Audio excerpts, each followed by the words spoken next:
everyone, myself Girdhar Rawat.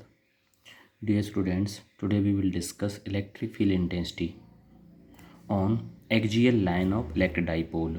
इससे पहले हम ये पढ़ चुके हैं कि इलेक्ट्रिक फील्ड इंटेंसिटी होती क्या है और electric field intensity single charge के लिए उसकी वैल्यू कितनी होती है। और उससे पहले हमने ये पढ़ा था डाइपोल क्या होता है, कॉम्बिनेशन ऑफ टू चार्जेस। तो उसी डाइपोल की एक्सियल लाइन पे, एक्सियल लाइन होती है सेम अक्ष पे, उसी लाइन पर, उसी एक्सिस पे, अलॉन्ग या अपोजिट कुछ भी हो सकता है। अब इसी टॉपिक को हमें यहाँ पे करना है। उसके लिए हमें टॉपिक करना है जो electric field intensity on axial line. तो dear students, in which we consider an electric dipole. For electric dipole you know it consist of two charges equal and opposite, -2 -q and +q, separated by a small distance 2a। ये क्या बनता हमारा electric dipole, whose centre is O, that is called dipole centre. इस dipole का जो moment होता है, total moment, total strength, उस स्ट्रेंथ को डिनोट करते हैं हम P से। P कैसी क्वांटिटी, एक वेक्टर, जिसे हम बोलते हैं electric dipole moment, whose direction is taken from negative charge to positive charge. अब इस डाइपोल के सेम अक्ष पर, उसी एक्सिस पे हमें क्या कंसीडर करनी है, इलेक्ट्रिक फील्ड इंटेंसिटी।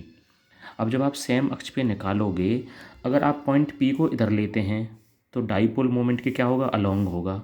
अगर उस P पॉइंट को आप इधर लेते हो तो आपका क्या कहलाएगा, वो अपोजिट कहलाएगा। तो हम किधर भी निकाल सकते हैं, नोट्स के हिसाब से हमने निकाला था वो अलॉन्ग।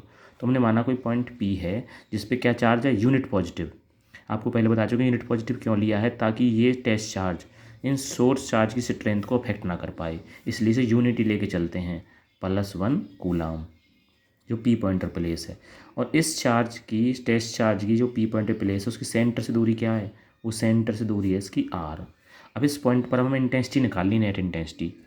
इस चार्ज पे इफेक्ट कौन डालेगा, इस चार्ज पर इफेक्ट -q भी डालेगा। नेगेटिव चार्ज, जो सोर्स चार्ज है नेगेटिव, वो टेस्ट चार्ज को क्या करेगा, अट्रैक्ट। इस इंटेंसिटी को नाम क्या दे रहे हैं, E1 वेक्टर। और ये पॉजिटिव जो सोर्स चार्ज है, इस टेस्ट चार्ज को क्या करेगा, रिपेल। उस इंटेंसिटी को नाम दे रहे हैं हम E2 वेक्टर।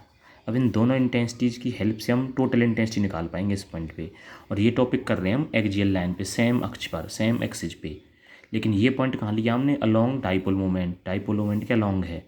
अगर इस पॉइंट P को हम यहाँ लेते तो क्या कहलाता, अपोजिट। वो हम किसी तरह से कर सकते हैं, डेरिवेशन पे कोई फर्क नहीं पड़ेगा। डियर स्टूडेंट्स, जब हमें इंटेंसिटी निकालनी है E1 और E2, तो E1 E2 के लिए पॉइंट P की दूरी पता होनी चाहिए, एक बार -q से, एक बार +q से। -q चार्ज को माना हमने A पॉइंट पर, +q चार्ज को माना B पॉइंट पर।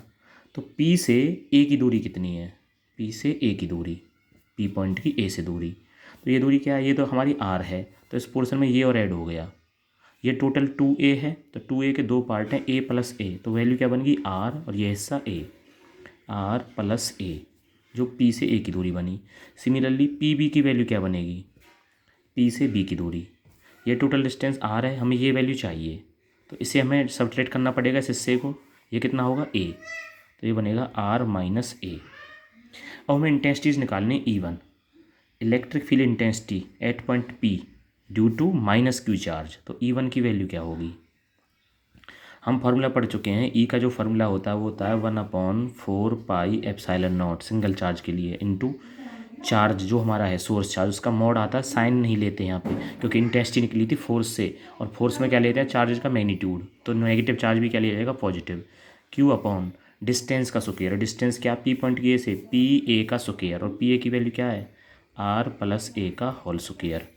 वेक्टर में ले रहे हैं तो इसकी डायरेक्शन कौन शो करेगा, E1 की डायरेक्शन। E1 की डायरेक्शन शो कर रहे हैं हम P से किधर, A की तरफ, अलॉन्ग PA। E1 इधर लिया है जो हमने, अलॉन्ग PA वेक्टर। ये तो बन गई E1 की value. Dear students, similarly we have to find out the intensity at point P। इस टेस्ट चार्ज पर किसने फोर्स लगाया, +q ने।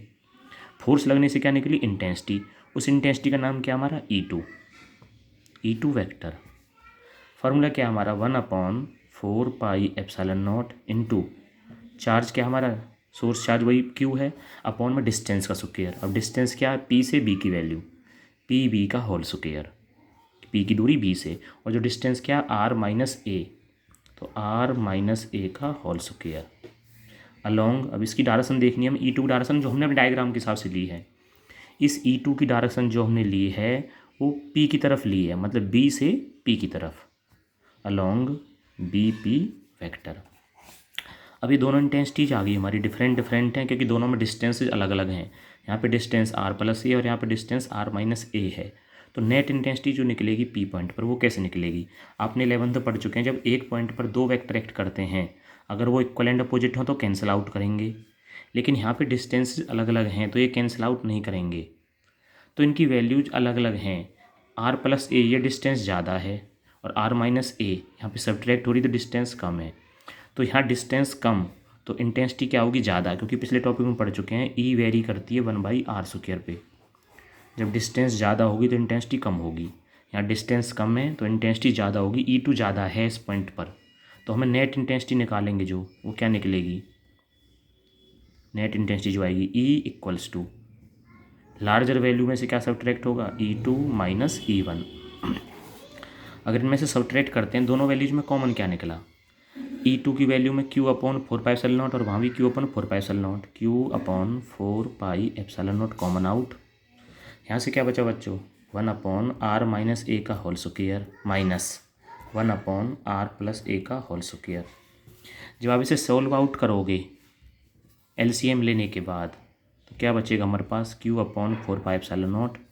ऊपर वैल्यू बचेगी यहाँ से 2r और यहाँ से 2r, से आप सोल्व करके देखना, ये बचेगा 4ra और नीचे a माइनस बी का होल स्क्वायर इंटू ए प्लस बी का होल स्क्वायर। ये क्या बनता है? a² माइनस b² का होल स्क्वायर।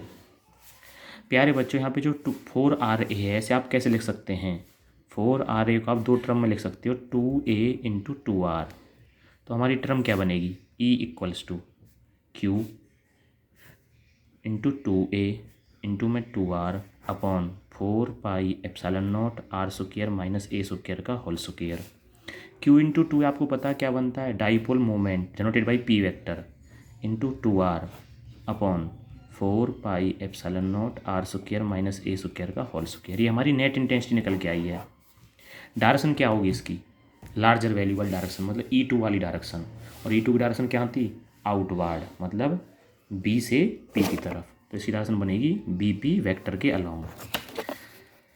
प्यारे बच्चों, अगर हमारा डाइपोल शॉर्ट ना हो, अगर जो इसकी वैल्यू है R और A की वैल्यू डिफरेंट डिफरेंट हो, A ज़्यादा स्मॉल ना हो R से, तब तो इसी से सोल्व करना है।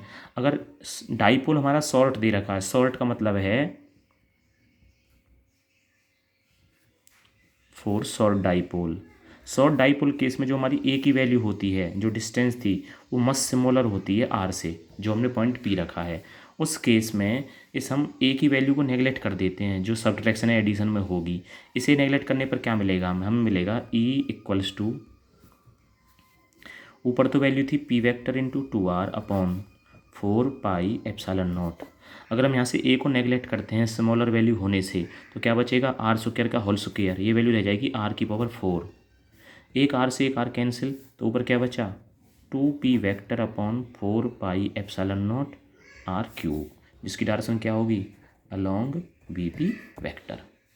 ओके बच्चों, आप इसे फिर से प्रैक्टिस करना और इसे निकाल के देखना क्या मिलेगा। तो हमें डाइपोल के लिए एक्सियल लाइन पर आंसर क्या आता है? E प्रोपोर्शनल टू 1/r³, जबकि सिंगल के लिए क्या आया था? 1/r²।